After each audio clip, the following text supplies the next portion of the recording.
ॐ नमः सिद्धेभ्यः। ॐ नमः सिद्धेभ्यः। ॐ नमः सिद्धेभ्यः।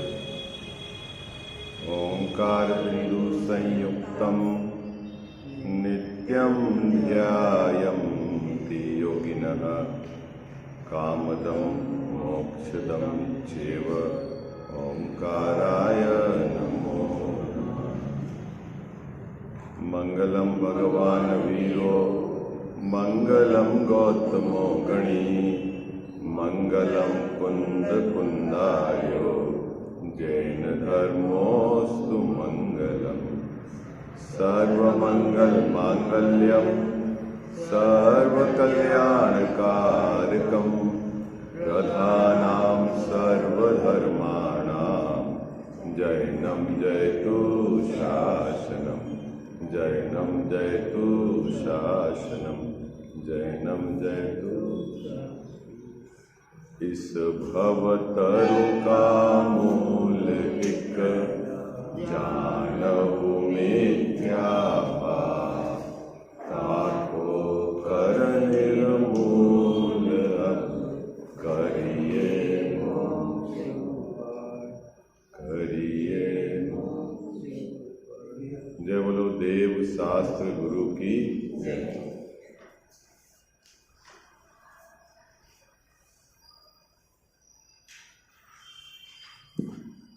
सातवां अधिकार है। मोक्ष मार्ग प्रकाशक ग्रंथ विराजमान है। धर्म के संबंध में चर्चा चल रही थी। धर्म जो वास्तव में संवर का कारण है, धर्म जो वास्तव में निर्जरा का कारण है, उस धर्म में मुख्य वासना मिटनी चाहिए। ये बात प्रॉब्लम साहब यहाँ समझा रहे हैं, ठीक है। और आपको क्रिया, परिणाम और अभिप्राय तीनों में भिन्नता समझ में आनी चाहिए। क्या किन तीन में भिन्नता समझ में आनी चाहिए बाबूजी? क्रिया, परिणाम और अभिप्राय। प्रायः कर टोडरमल साहब ने पहली पंक्ति में लिखा है क्या कि ये बंध के भय से और स्वर्ग और मोक्ष की इच्छा से क्या करता है? क्रोधाधिक नहीं करता। क्या नहीं करता? क्रोधाधिक नहीं करता। क्यों नहीं करता? कि बंध का भय है और स्वर्ग और मोक्ष की इच्छा है। भय नाम का कसाय भी विद्यमान है, ठीक है, और मोह अने इच्छा भी विद्यमान है।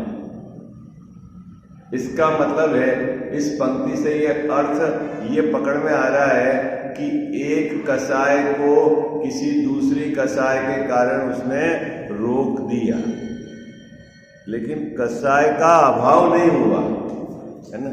और इस बात को अपन सरल समझने के लिए एक अपन लौकिक उदाहरण का सहारा लेते हैं ताकि आपको सरलता से समझ में आ जाएगा।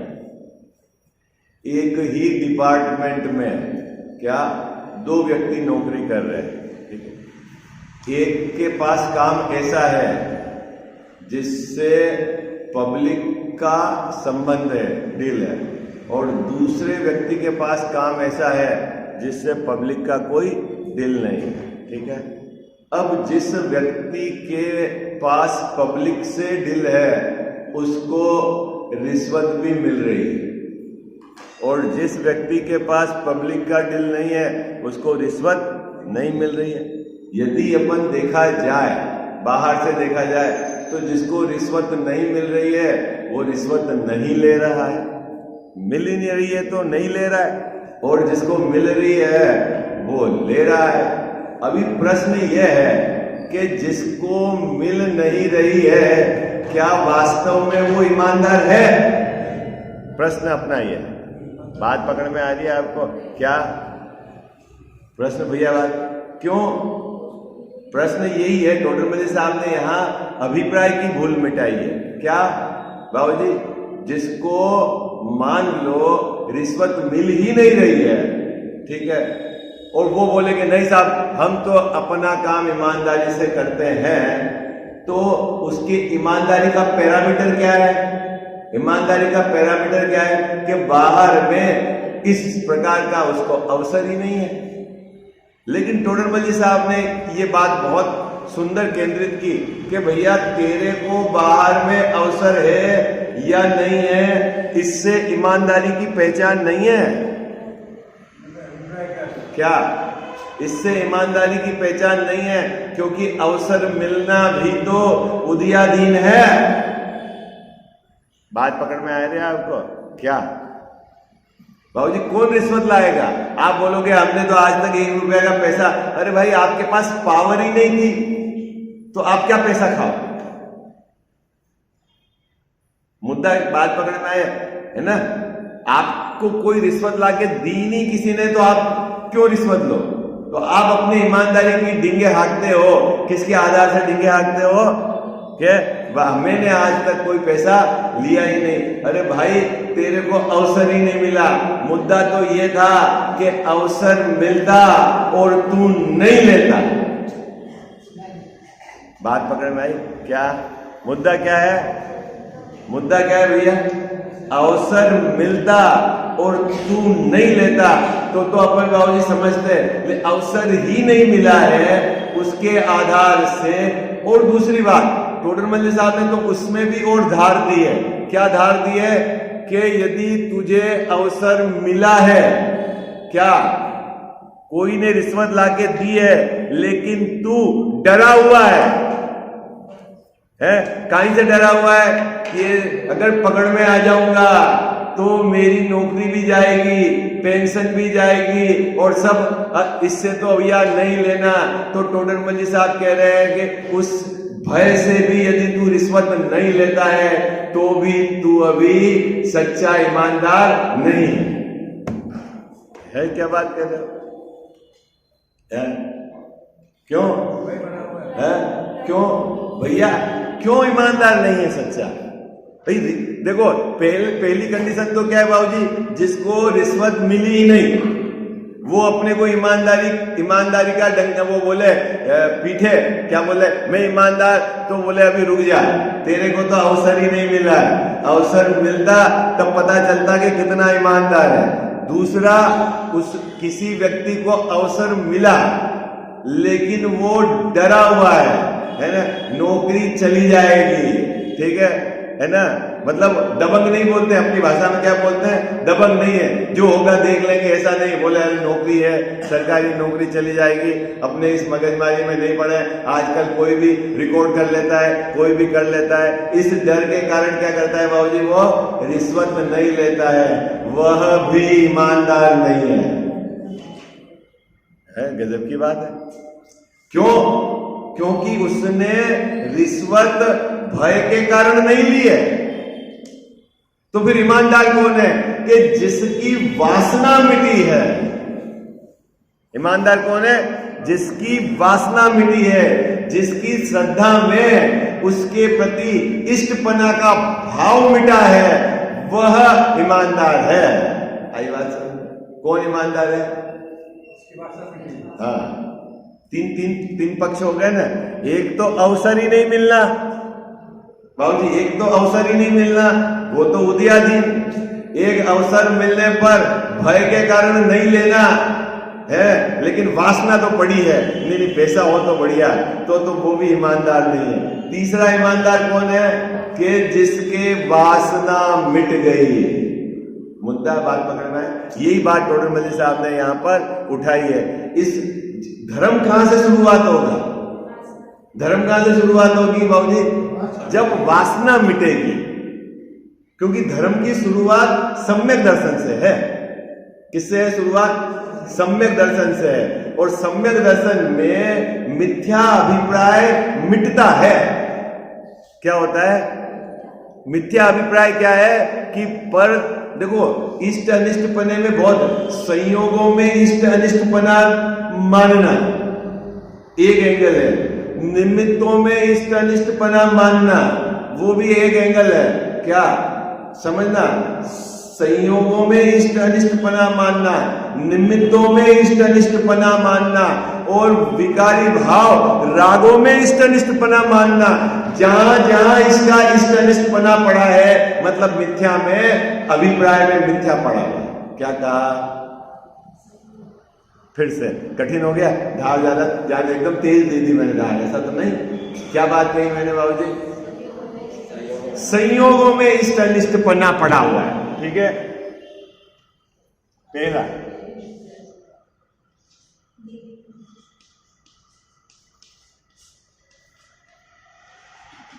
जो संयोग उदय में मिले, ठीक है बाबूजी, उसमें आपने इष्ट अनिष्टपने का बंटवारा कर दिया। शरीर कैसा मिला, आजीविका कैसे मिली, किस क्षेत्र में आपका जन्म हुआ। बहुत सारे बोलते हैं भारत में जन्म हो गया, क्या बेकार है, अमेरिका में होते तो बढ़िया होता। तो उसने क्या है, उसमें इष्ट अनिष्टपना का बंटवारा कर दिया। शरीर में ऐसा होता तो ठीक रहता, आजीविका में ऐसा होता तो ठीक रहता, बच्चे ऐसे होते तो ठीक रहता, मकान वहां होता तो ठीक रहता, है ना, है ना, सरकारी नौकरी होती तो ठीक रहती। ये जो बंटवारा करा है ना, ये किसमें बंटवारा करा, संयोगों में। और संयोग तो उदयाधीन है। क्या है, संयोग तो उदयाधीन है। शरीर कैसा मिलेगा, आजीविका कैसे मिलेगी, सामग्री कैसे मिलेगी, बच्चे बच्ची कैसे मिलेंगे, क्षेत्र कैसा मिलेगा, सब उदयाधीन है। और तूने उसमें क्या करा, इष्ट और अनिष्टपना माना।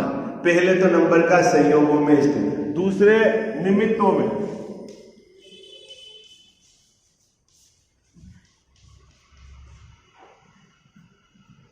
है जो आपके निमित्त है काम के, उसमें ये बेकार निमित्त है, ये अच्छा निमित्त है, ये ऐसा है, ये इससे काम हो जाएगा। है सीधा मैं एकदम बड़ा उदाहरण दे दूं, रास्ते में आप घटा देना। पंच परमेष्टि को हम परमेष्टि बोलते हैं, परम इष्ट है। क्या बोलते हैं, परम इष्ट है। मतलब क्या है, ये उत्कृष्ट निमित्त है ना। तो ये हमारा भला कर देंगे। क्या कर देंगे बाबूजी, ये हमारा भला कर देंगे। अभी ये जो मान्यता आपकी पड़ी हुई है, ये क्या है कि आपने यहां इष्ट अनिष्टपने का बंटवारा कर दिया। तीसरा, राग में, राग में इष्ट अनिष्टपने का बंटवारा कर दिया। ये पुण्य का भाव तो अच्छा है और पाप का भाव बुरा है। बंटवारा हो गया ना इष्ट अनिष्ट का। बोलो हाँ जी है ना जी, कठिन तो नहीं होगा। पाप तो बुरा ही है, लेकिन आपने पुण्य को क्या मान रखा है, तो आपने रागों राग में भी। तो ये जो इष्ट अनिष्ट का बंटवारा जब तक रहेगा तब तक आपकी वासना में भूल है। ये कह रहे हैं टोडर टोडर मलिसा। क्या कठिन पड़ गया आपको, लग रहा हो ये रोज नया नया क्या विषय है। ये बात कह रहे हैं यहां पर कि जब तक आपको तत्व ज्ञान के बल से अपने स्वभाव को ऊर्ध नहीं किया हो, तब तक आपको बाहर में क्या होगा, कोई अच्छा दिखेगा और कोई बुरा दिखेगा। ये जो गड़बड़ चल रही है, उस गड़बड़ को मिटानी है। इष्ट अनिष्टपना नहीं माने। जैसे हमारा ये जिनालय है, हम मान करते हैं हमारा जिनालय है, तो अब इसको हम क्या माने, किस प्रकार हमारी परिणति में हम किस प्रकार से परिवर्तन। अरे जिनालय है तो जिनालय है, जिनालय है। हाँ, तो अब उसको क्या माने। देखो एक्चुअली क्या है बाबूजी, आप बाहर की तरफ से बंटवारा कर रहे हो कि बाहर की सामग्री को इष्ट अनिष्ट नहीं में। हम कह रहे हैं आप स्वभाव को इष्ट मानो। अपना क्या है, स्वभाव जो है वो हमारे लिए परम इष्ट है। ठीक है, जब स्वभाव अपना इष्ट है तो बाकी उसके प्रति सहज उदासीनता आएगी, वहां इष्ट अनिष्टपना नहीं रहेगा। नहीं माने, लेकिन श्रद्धा में हमारा ये रहेगा कि इससे हमारा भला नहीं होने वाला, लेकिन हमारी प्रवृत्ति तो उसकी तरफ होने दो ना। प्रवृत्ति से क्या, प्रवृत्ति का तो कोई फल ही नहीं है। प्रवृत्ति का क्या फल है, क्रिया का क्या फल है। मुद्दा तो आपके परिणाम और सबसे ज्यादा प्रॉब्लम तो अभिप्राय की है। सत्ता के अंदर अभिप्राय की जो भूल है उसको मिटानी है। अभिप्राय की भूल में आपको ऐसा लग रहा है, अंदर में धारा ऐसी चल रही है कि शांतिनाथ भगवान मेरा कल्याण कर देंगे। आई बात समझ लगी? ये जो धारा चल रही है ना, ये धारा तो भाई अपना कल्याण कब होगा कि भाई मेरा स्वभाव का जब आश्रय लूंगा तब कल्याण होगा। तो उनके प्रति नमस्कार भी होगा, उनके गुणानुवादन भी होगा, लेकिन सहज उदासीनता रहेगी। अभी क्या हो रहा है, आपको पुण्य के परिणाम में आपको ऐसा लगता है ये मेरे लिए भला है, इष्ट है। बोलो लगता है कि नहीं लगता है? ईमानदारी से बताना। बोलो, पुण्य का परिणाम आपको इष्ट लगता है कि नहीं लगता है? तो इष्ट है, और जब इष्ट अनिष्ट का बंटवारा है, इसका मतलब है आपके अभिप्राय में भूल पड़ी हुई है।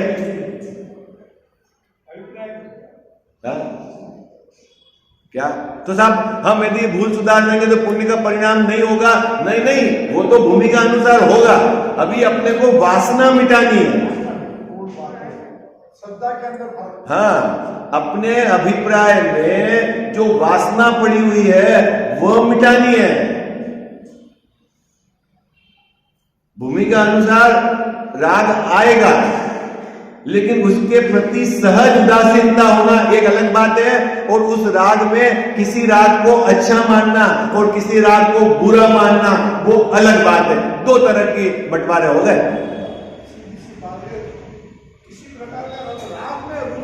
हाँ, उदासीनता।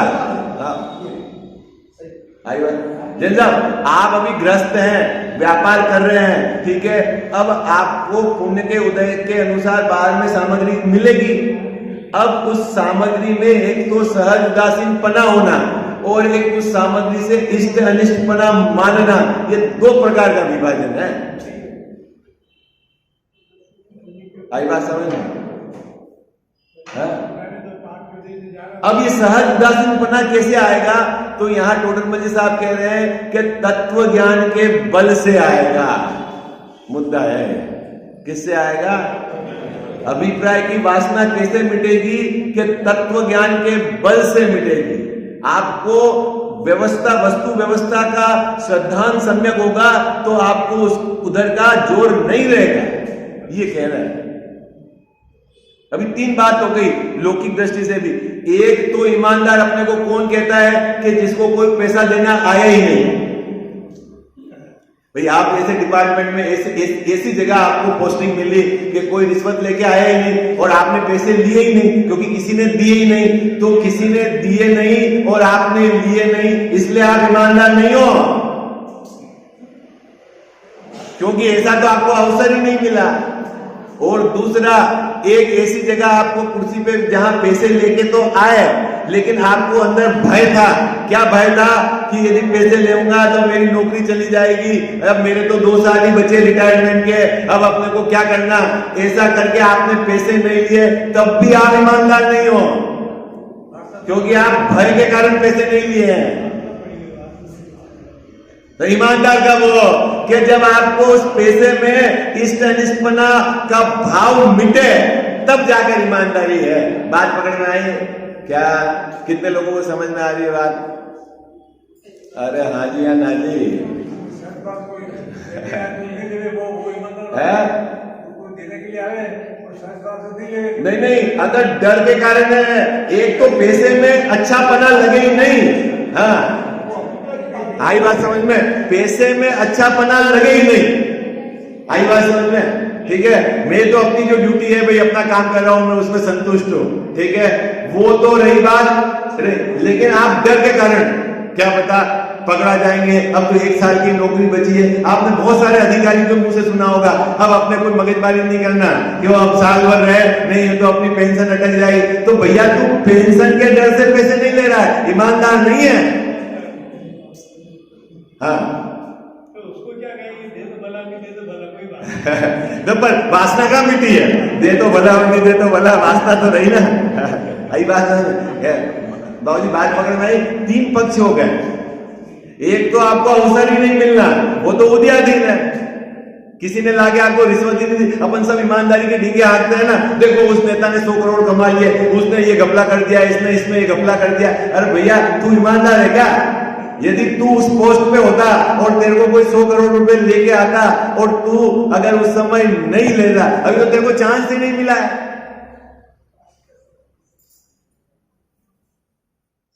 तो टोडरमल साहब ने 3 पक्ष डाले हैं, ठीक है, बराबर समझना। एक पक्ष तो अवसर नहीं मिलना, एक है कि डर के कारण नहीं लेना, और तीसरा वासना मिटना। तो धर्म वासना मिटने के साथ है, ये कह रहे हैं। क्या जैन साहब, कैसे मिटेगी वासना बताओ? तत्व ज्ञान के बस। देखो अभी ऐसा होता है, बहुत लोग बुजुर्ग है, अब अपने पैसा बंटवारा कर दो है, अभी वसीयत कर दो। तो अभी मेरा मुद्दा यह है कि आपको वासना मिट गई क्या? मुद्दा यह है बाबूजी, मिटी क्या? भाई अभी क्या है जैन साहब, एक बात बताना, ईमानदारी से सब अपनी छाती पे हाथ रखना।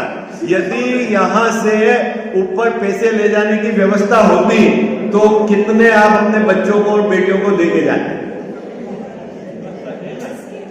हाँ अरे भैया बोलो। अरे वो अभी वो पक्षी में छोड़ूंगा, वो उसकी भी बात जाने दो, अभी उसको भी, अभी तो अपन इसकी बात कर रहे हो। तो वसीयत किस आधार से कर रहे हो? अब नहीं ले जाने मिल रहा है इसलिए वसीयत कर रहे हो। आई बात समझ में आपको? क्या वसीयत काहे की कर रहे हो? नहीं ले जाने मिल रहा यदि, तो इसका मतलब है कि आपकी वासना की बांटना है, ऐसा नहीं है। ये तो मजबूरी में किया गया काम है, हाँ मजबूरी में किया गया। अगर ऊपर ले जाने की व्यवस्था होती तो उससे भी ले लेते, तेरे को पढ़ाने के बड़ा करने के पैसे दे भाई। आई बात समझे? हाँ हाँ क्या बाबूजी बात पकड़ में आई आपको? इसलिए टोडरमल साहब ने जो एंगल पकड़ा है उस एंगल को उस दृष्टिकोण से विचार करना। अभी पढ़े, मैंने तो आपको थोड़ा सा बताया, ऐसे हजारों उदाहरण मिल जाएंगे, हजारों उदाहरण मिल जाएंगे। भाई जिसके पास सामग्री नहीं है, क्या बाबूजी उसने सबने परिग्रह का त्यागी हो गया है क्या वो?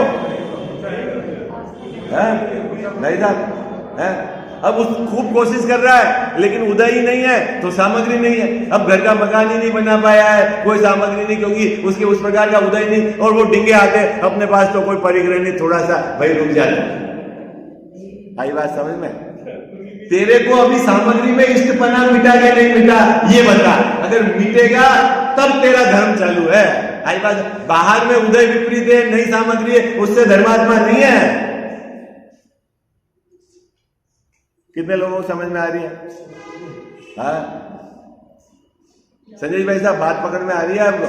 हाँ उसको पकड़ना, वासना, उसके प्रति का जो इष्टपना पड़ा हुआ है, संयोगों में इष्टपना पड़ा हुआ है, उदय की अनुकूलता में इष्टपना पड़ा हुआ है, पुण्य के परिणामों में इष्टपना पड़ा हुआ है। अभी तेरे को स्वभाव की महिमा नहीं आई है।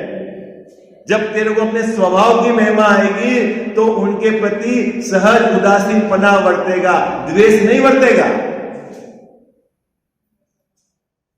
तब धर्म चालू होगा। कितने लोगों को समझ में आई?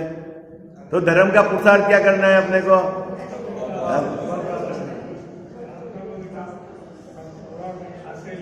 हाँ तत्व ज्ञान के बल से अपने स्वभाव का आश्रय लेकर जगत की इन संयोगों, परिणामों, इनसे सहज उदासीनपना होए तब धर्म चालू है। और अपन ने धर्म किसको मान रखा है कि बाहर में कसाय की मंदता हो उसका नाम धर्म है। ये गड़बड़ है, इसलिए इसको धर्म अन्य संवर तत्व संबंधी भूल है। बात पकड़ में आ गई आप? अब निकालिए पेज, अब आपको अर्थ समझ में आएगा। टोडरमल साहब ने जो बात कही, तथा बंधादिक के भय से अथवा स्वर्ग और मोक्ष की इच्छा से, एक तरफ तो भय नाम की कसाय है और एक लोभ नाम की कसाय है। बाबूजी भय नाम की कसाय है, पकड़ लेंगे तो गड़बड़ हो जाएगी, और चलो कोई पकड़े नहीं पकड़े, थोड़ा सा समझदार है तो बोले इससे तो पाप का बंद होगा, देखो, पाप का बंद होगा इसलिए मैं गुस्सा नहीं करूं, पाप का बंद होगा इसलिए मैं चोरी नहीं करूं, लेकिन चोरी करने में इष्टपना जो चल रहा है तेरे अभिप्राय में, वो तो अभी अंदर बरकरार है। भाई राहुल जी, बात पकड़ में आई है आपको?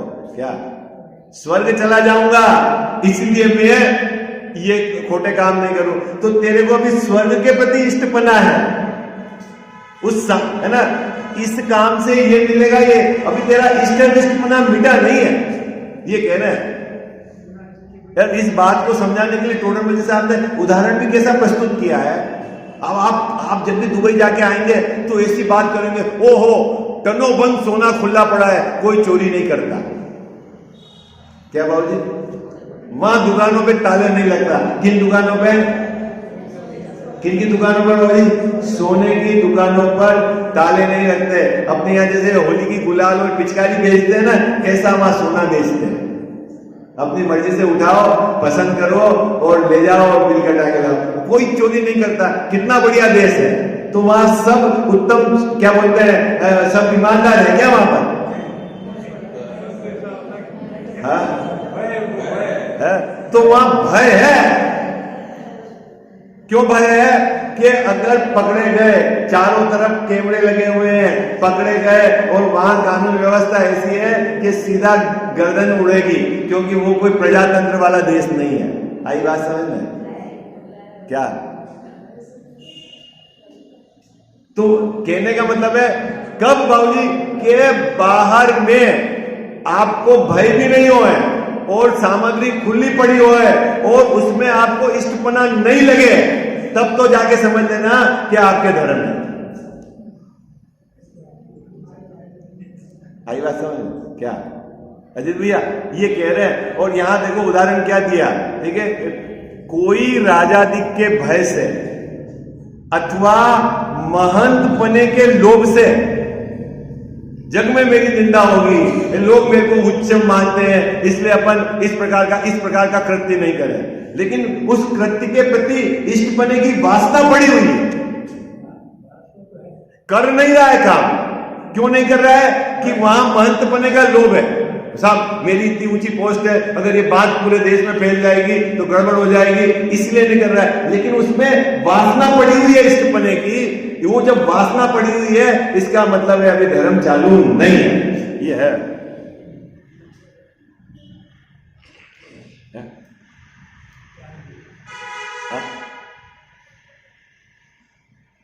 अब आप सब में घटा लेना इष्टपने की वासना। अपन अभी देखना अपन कहां अटक गए। जैसे आप एक तो अमर्यादित भोजन करते हैं, दूसरा मर्यादित भोजन करते हैं। बस अपन ने भोजन का विभाजन यहां तक करके अपने को धर्मात्मा मान लिया। अच्छी बात है आप मर्यादित भोजन कर रहे हो, क्योंकि आपको त्रस्त जीवों की रक्षा का भाव है, ठीक है। लेकिन उसमें आपकी इष्ट बुद्धि, उसमें आसक्ति और किया गया भोजन का उपयोग क्या हो रहा है, ये भी तो विचार का बिंदु है। ये भी तो एक पक्ष है, इसके आगे भी तो विचार करो आप कि आप भोजन में आसक्ति कैसी है आपकी, है? शुद्ध है, बिल्कुल मर्यादा का बना हुआ है, तो बिल्कुल गले तक दबा के खा लो, है? और आपके स्वास्थ्य की प्रकृति तो विपरीत है, तो भी आप खा लो, है? शुद्ध है इसलिए खा लो। अरे भैया ये इतना थोड़ा सा जैन धर्म नहीं है। अनासक्ति से किया गया भोजन हो और भोजन काहे के लिए कर रहे हो, ये विजन भी क्लियर हो और फिर उसमें इष्टपना नहीं हो। बात पकड़ में आ रही है आपको? ये तो टोडर मल जी साहब यहां इस बात को समझा रहे हैं। अब अपनी गाड़ी कहां अटकी हुई, सब अपनी अपनी गाड़ी देख लेना। मैंने तो थोड़ा सा आपको हिंट किया, आपको लगेगा ये तो बहुत कठिन हो गया, बहुत कठिन, भाई समझना तो पड़ेगा आप, है ना। ये बात है। देखो यहाँ क्या कह रहे हैं, जैसे कोई राजाधिक के भय से अथवा महंत पने के लोभ से पर स्त्री का सेवन नहीं करता है, उसके बाहर में इस प्रकार की क्रिया भी नहीं है और परिणाम भी नहीं है, लेकिन अभिप्राय में उसमें इष्टपना चालू है, तो समझ लेना वासना की भूल है। क्रिया भी नहीं हो रही है, परिणाम भी नहीं है, लेकिन अभिप्राय में वासना की भूल है, तो समझ लेना अभी वो धर्मात्मा नहीं है। टोडरमल जी साहब ने क्या कहा? उसे त्यागी नहीं कहते। क्या भाई साहब, त्यागी त्यागी किसको नहीं है? त्यागी नहीं कहते। हाँ, आपको इष्ट अनिष्टपना मिटे और सहज उदासीनपना होए, सो त्यागी है। आपने क्रिया और परिणाम से त्यागी मान लिया, सो नहीं है। गजब। क्यों कि क्रिया और परिणाम ये तो परिस्थिति वश है?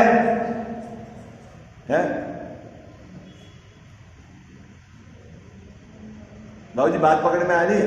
कितनी सुंदर बात के, उसे त्यागी नहीं कहते हैं। गजब की बात है, सेवन नहीं कर रहा है और फिर भी आप त्यागी नहीं कह रहे हो।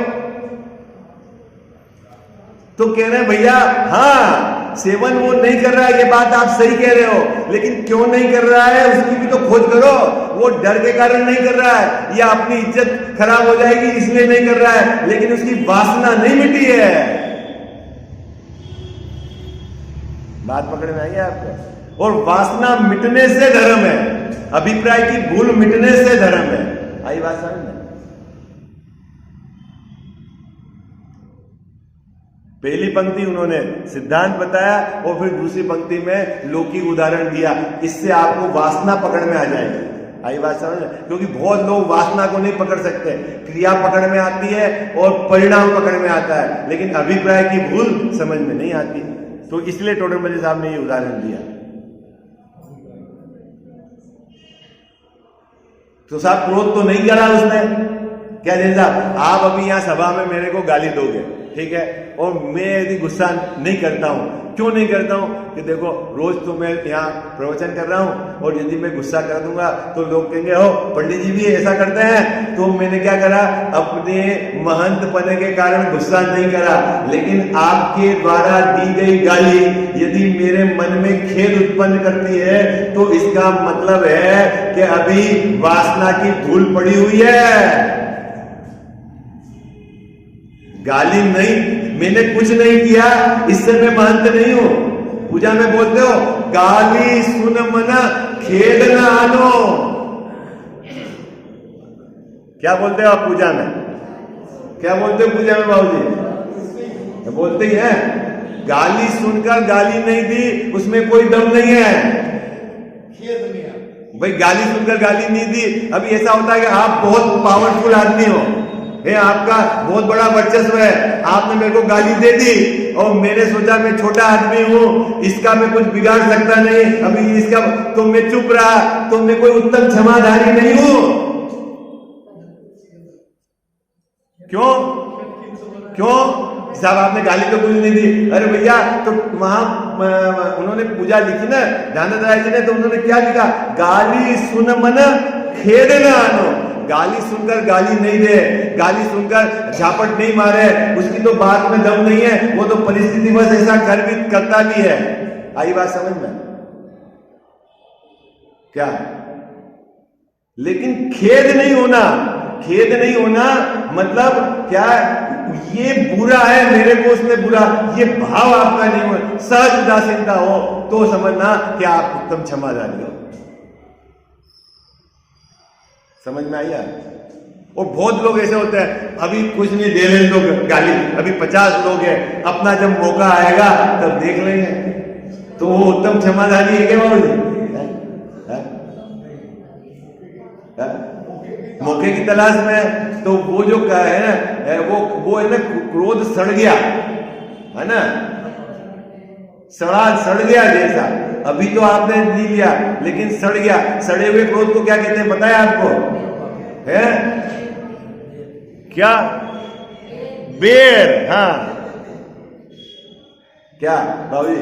अभी कुछ नहीं करा, वो जब आप बनाते हो ना अचार सड़ जाता है ना, वैसा है वो क्रोध सड़ गया।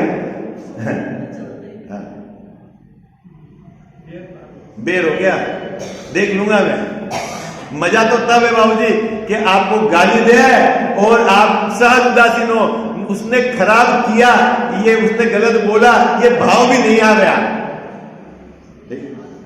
अब वो कैसे होगा? तो अब ये टोडर मल्लिक साहब यहां बता रहे हैं वो कैसे होगा।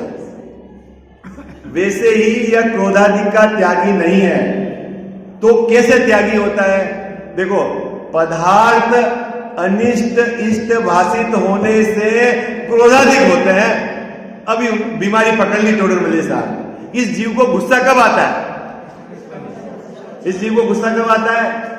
जब पदार्थ में इष्ट और अनिष्टपना भाषित हो, तब इसको गुस्सा आता है। अब जब आपको गाली अनिष्ट लगेगी नहीं तो गुस्सा आएगा नहीं। बाबूजी बात पकड़ में, आपको कुछ भी कहा है सब, अरे ये तो सब बेकार है, मंदिर में इन्होंने 2 करोड़ रुपए का बिगाड़ दिया, क्या करा, हिसाब इनके पास है, कोई ये बोले और आप तुम कर लो, तो इसका मतलब है अंदर में आपके अभी वासना में भूल पड़ी हुई है। आई बात पकड़ में है? और कभी कभी ऐसा भी होता है कि पोस्ट है और छोटे लोग तो बोलते ही रहते हैं, लेकिन अंदर में आपको अनिष्ट तो लग रहा है, अनिष्ट तो लग रहा है कि इसने अच्छा नहीं किया। इसका मतलब है अभी आपके अच्छा नहीं किया ना, तो अभी वासना की भूल पड़ी। फिर क्या करना था? जो उसने कहा उदासीन, अच्छा कहे तो उदासीन, खराब कहे तो उदासीन। जब आपको वो इष्ट अनिष्ट नहीं लगे तब समझ लेना कि वासना की भूल मिटी है। फिर आपको अंदर से क्रोध भी नहीं होगा, खेद भी नहीं होगा। क्या उत्तम क्षमा में क्या होता है बाबूजी? खेद नहीं होना।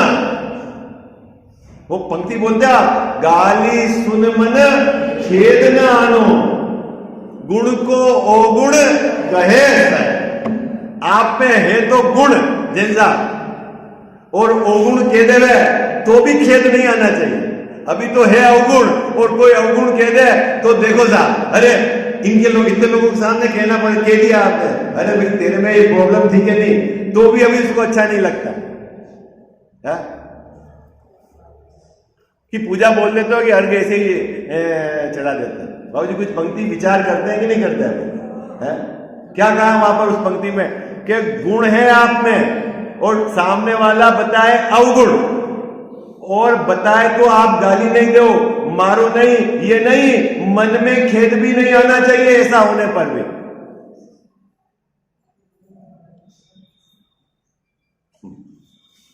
क्या जैसा उत्तम क्षमाधारी कैसा है? करते निकारे तन विदारे। हाँ, मध्यम क्षमा कौन सी है भाई? सम्यक दर्शन के साथ होने वाली क्षमा उत्तम क्षमा। मध्यम क्षमा कौन सी है? उत्तम मतलब क्या है? सम्यक दर्शन सही, वही का। देखो, वासना की भूल मिटने के साथ ही मोक्ष मार्ग में प्रारंभ होगा, ये बात आप समझ लेना। अभिप्राय की भूल मिटेगी तब अनंतानुबंधी कसाई जाएगी, तब आपकी मोक्ष मार्ग प्रारंभ होगा, परिणति में शुद्धि होगी, धर्म चालू होगा, है ना। वासना की भूल है, फिर बाहर में परिणाम क्रिया क्या है उसमें कुछ दम नहीं। अभी मैंने मतलब जो बात कही ना, मैं थोड़ा समझने के लिए, क्योंकि उत्तम क्षमा की जो बात है वो तो हमारी परिणति में अभी जो हम अध्ययन कर रहे हैं तो थोड़ा समय लगेगा, लेकिन मध्यम क्षमा भी अगर हम धारण करें तो भी परिणति में। देखो, मध्यम क्षमा का क्या लाभ है मैं बता देता हूँ। एक तो क्या है, जैसा आपने अभी गाली दी, ठीक है, और मैंने आपको न तो मारा और न गाली दी, तो लाभ क्या है कि अभी आधा घंटे की जो कचाट थी ना आपकी, वो बच गई, ठीक है। आप और कुछ बोलते हैं, मैं और कुछ बोलता, तो बच गई, और आप घर गए और आपने तत्वाभ्यास के आधार से, ठीक है, उनको जो कहना था कहा, अपने को क्यों उपयोग लगाना और आराधना में लग गए तो ठीक। और घर जाके आप प्लानिंग करें अभी जैन साहब को कैसे गिराना, तो फिर उस समय तो आपने ठीक है नहीं बोला, लेकिन फिर अवसर का तो वो एक बेर में कन्वर्ट हो गया। और यदि आप तत्व ज्ञान के बल से समय आपने बचा लिया, अगर आप नहीं बोले, बस उससे इतना लाभ, ठीक है। आई बात समझ में? क्या ये तो कम से कम धारण कर ही नहीं, मैं तो इतने कम में विश्वास नहीं रखता। ये काम तो साधारण हर संप्रदाय में होता है, आप अभी चले जाओगे हर जगह क्रोध को कैसे जीते हैं, ये दुनिया भर की किताबें मिलेगी, लेकिन असली क्या है, वासना की भूल मिटानी है, ये जैन दर्शन के पास है। आई बात सर क्या, ये हमारे पास है बाबूजी वासना की। बाकी आप अन्य पे कहीं भी चले जाओ, थ्रू आउट वर्ल्ड अन्य सभी दर्शन में ये क्रोध को मिटाने के लिए नाना प्रकार के उपाय बताए गए, लेकिन वासना की भूल मिटानी है क्या, कि तत्व ज्ञान के बल पर इष्ट अनिष्टपना पदार्थ में भाषित न हो, इतना तत्व ज्ञान का जोर है, क्योंकि कोई भी पदार्थ जगत में इष्ट अनिष्ट नहीं है।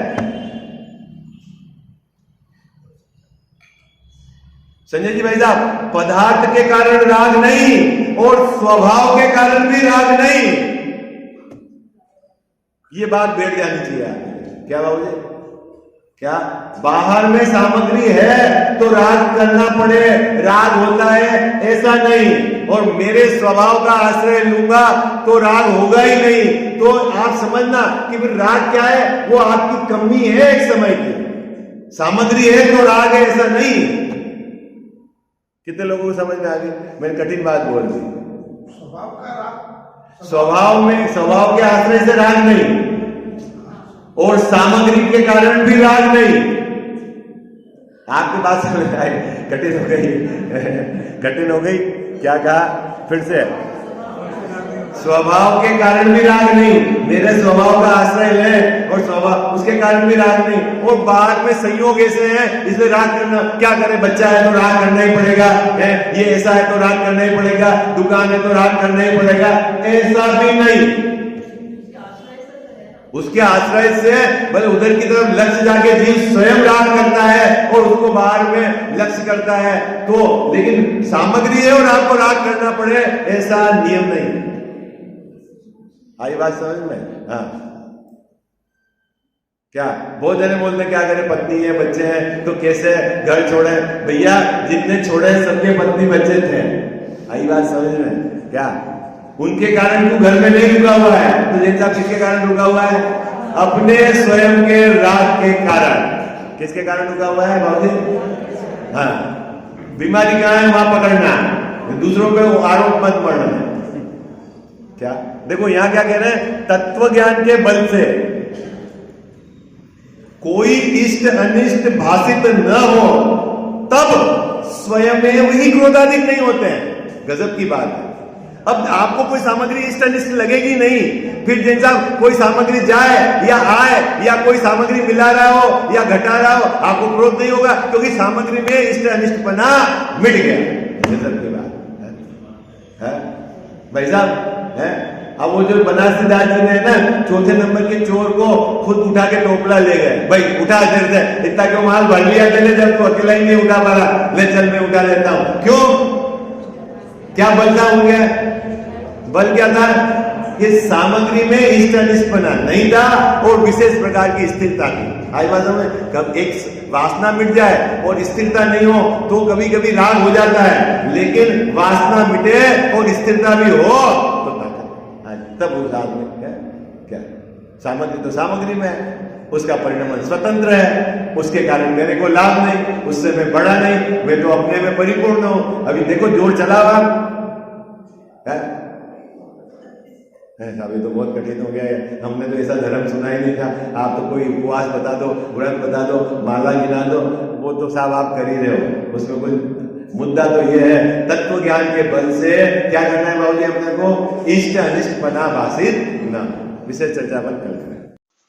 मिथ्यातम नाश वेकु ज्ञान के प्रकाश वेकु आपा पर भाषा वेकु भानु शिव खानी है छहु द्रव्य जान वेकु बंध विधि भान वेकु स्वपर पिछान वेकु परम प्रमाणी है अनुभव बताय वेकु जीव के जताय वेकु काहू न सताय वेकु भव्य और आने है जहाँ तहाँ तार वेकु पार के उतार वेकु सुख विस्तार वेकु यही जिन वाणी है। जा वाणी के ज्ञान ते सूझे लोकालोक सोवाणी मस्तक चढ़ो सदा देत हूँ धोख।